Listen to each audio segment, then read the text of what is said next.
क्या ये संभव है क्या? लेकिन आज मैं बड़े विश्वास से कह सकता हूं कि हिंदुस्तान का सामान्य मानवी भी अगर उसे अवसर मिले, मौका मिले, जिम्मेवारी की बात आ जाए, जैसा आपने करके दिखाया, वह भी पीछे रहने वालों में से नहीं है, ये मैं अनुभव से कहता हूं।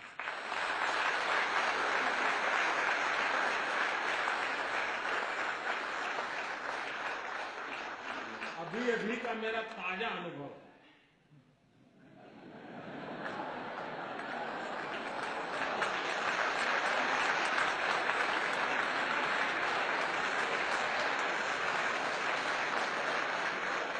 कौन से वाला?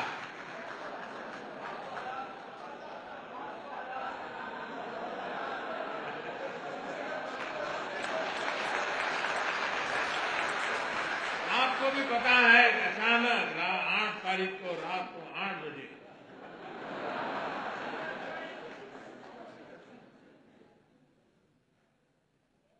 $500 और 1000 की नोट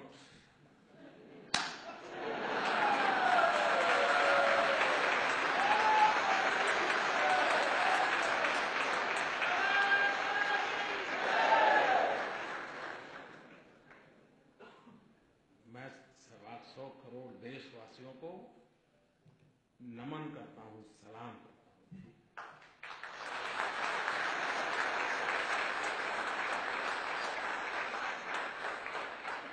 घर में शादी है, वैसे नहीं है। मां बीमार है, 1000 की नोटों का थप्पा है, लेकिन मुश्किल है। इन सब के बावजूद तकलीफ है, ये पता है, खुद को है पता है, अड़ोस पड़ोस को है पता है, उसके बावजूद भी लोग मुंह में उंगली डाल डाल करके पूछवाते थे, मोदी को कुछ बोलो, कुछ मोदी के खिलाफ बोलो। ऐसा भी चल रहा है। लेकिन मैं देश के लोगों को 100 सलाम करता हूं।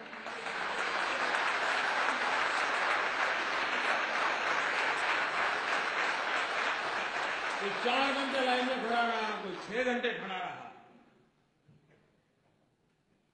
लेकिन तकलीफ झेली, लेकिन देश के हित में इस निर्णय को वैसे ही स्वीकार और स्वागत किया है जैसे 2011 में जापान के हर नागरिक ने करके दिखाया।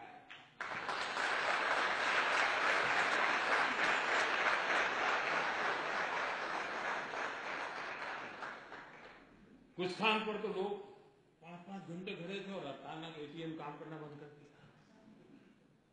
तो भी चलो कल ठीक हो जाएगा। ये अपने आप में देश के उज्जवल भविष्य की निशानी है, उज्जवल भविष्य की निशानी है। ये ठीक है कि पाप करने वालों की संख्या कोई ज्यादा नहीं होगी, 1 लाख 2 लाख 5 लाख लोग, मुसीबत 125 करोड़ को हो रही है। लेकिन फिर भी 125 करोड़ को लगता है कि अगर इतना सा झेलने के बाद, अब आपने देखा होगा, अब तो व्हाट्सएप पर सब आता होगा, पहले गंगा में कोई चवन्नी नहीं डालता था,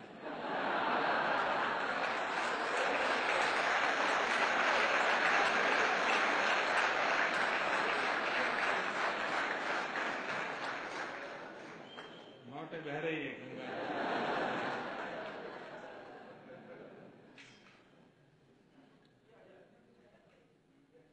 आप मुझे बताइए,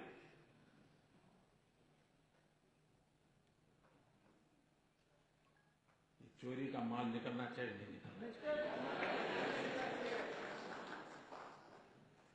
सामान्य मानवी को शिकायत ये होती है कि आप एक को फायदा हो, दूसरे को नुकसान हो, उसको लगता है भाई कानून सबके 500 की नोट गई, सबके 1000 की नोट गई, मोदी की भी 1000 की नोट अब बाजार में चलने वाली नहीं है, तो लोग कहते भाई ये बढ़िया है। ऐसा होना चाहिए। हर समान उसका असर है। और इस कारण, इस निर्णय से मुझे भी पता नहीं था मुझे ऐसे आशीर्वाद मिलेंगे, जिस आशीर्वाद के शायद मैं जब सोच रहा था कि ये करूंगा तो क्या क्या तकलीफ आएगी, क्या क्या फायदा होगा, वो तो मैं सोचा ही नहीं था। मैं दिमाग खपा रहा था कैसे करूं कैसे, और ऐसे काम ऐसा था कि लोगों से बता भी नहीं सकता था। अचानक करना पड़े वरना तो खेल खत्म। जो लोग इतना जमा कर सकते हैं वो अपनी जगह भी कर सकते हैं, तो इसलिए इसको सीक्रेट रखना भी जरूरी था। तो मैं सोच रहा था ये तकलीफ होगी, ये तकलीफ होगी, ये मुश्किल होगा। तो हमारी छोटी सी टीम थी, बैठ करके रास्ते खोज रहे थे। लेकिन मैंने ये नहीं सोचा था उसमें से मुझे कोई आशीर्वाद भी मिलेंगे। जब लोगों को पता चला कि किसी गृहिणी के, कि हर महिला सब्जी लेने जाती थोड़ा बचा लेती है, साड़ी के पल्लू में बांध के रखती है, घर में सब खाली हुआ, मुसीबत आई वो निकाल के दे देगी, लो जाओ जाओ ले जाओ। हमारे देश में महिला कुछ न कुछ बचा के रखती है, और ईमानदारी का होता है, कोई बेईमानी का पैसा नहीं होता। जब हमने कह दिया कि अगर किसी गृहिणी का 2.5 लाख रुपया अगर वो बैंक में जमा कर देगी तो सरकार उसको नहीं पूछेगी कि 2.5 लाख रुपए कहां से आए।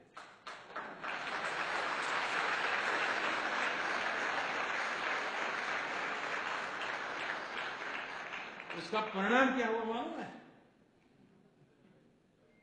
कई बेटे और बहुएं भी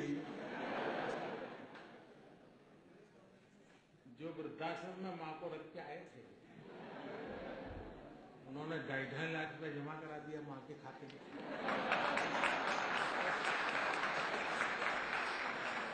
अब मुझे बताइए वो मां मुझे आशीर्वाद देगी कि नहीं देगी? ऐसी वृद्ध मां आशीर्वाद दे तो फिर योजना सफल होने में कोई आशंका रहती है क्या?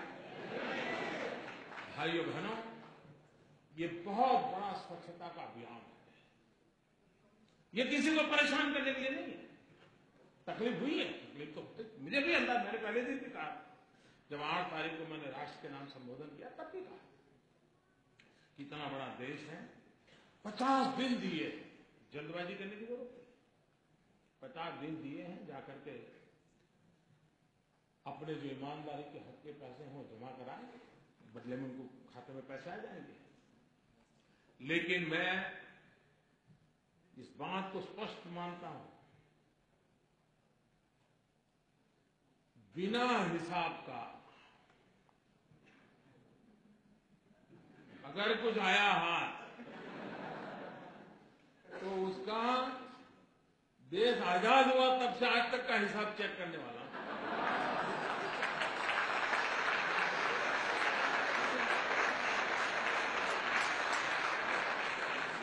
जितने लोगों को नए लाना पड़ेगा ला करके भी इस काम में लगाऊंगा। हाँ, ईमानदारी का है, उसका जय जयकार, उनको कोई प्रॉब्लम नहीं। लेकिन इस प्रकार से किसी ने जमा किया और वो सोचता होगा कि आज बैंक में रख दूंगा फिर देख लूंगा, कोई बचने वाला नहीं। और जो लोग मुझे जानते हैं वो कुछ समझदार भी है, तो उनको लगता है यार बैंक में जाने के बजाय गंगा जी में जाना अच्छा है। पैसे मिले या न मिले पुण्य तो मिल जाएगा। और इसलिए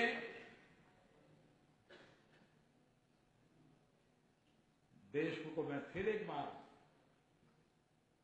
आज पहुंचते ही फिर से भी मैं लोगों को बार बार कहने वाला, ईमानदार लोगों की रक्षा करने के लिए मेरी सरकार सब कुछ करेगी और बेईमानों को तो हिसाब चुकता होके ही रहेगा।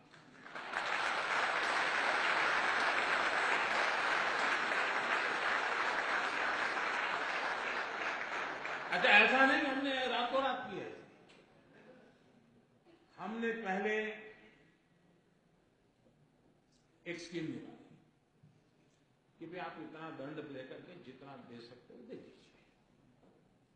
तो करीब 67,000 करोड़ रुपया आए। तब भी कुछ लोग तो कहते थे कि मोदी फेल हो गए, मोदी का कुछ नहीं हुआ, लेकिन आखिर भी आंकड़ा आया तो अब वो बोलते ही नहीं। और पिछले 2 साल में इस प्रकार के अलग अलग जो प्रयास किए,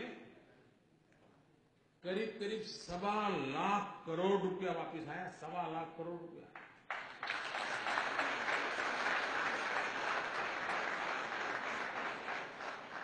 तो मौका दिया था, ऐसा नहीं कि नहीं दिया था। लेकिन फिर भी अगर आपको लगता है कि ये वैसे ही है पहले जैसे थे, तो फिर गलती मेरी नहीं है।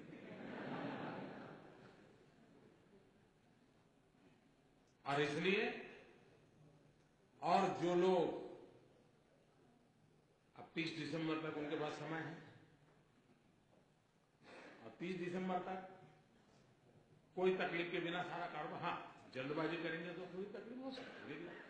30 दिसंबर तक कोई मुश्किल नहीं होगा, 125 करोड़ देशवासियों का उनके हक की चीजें मिल जाएंगी।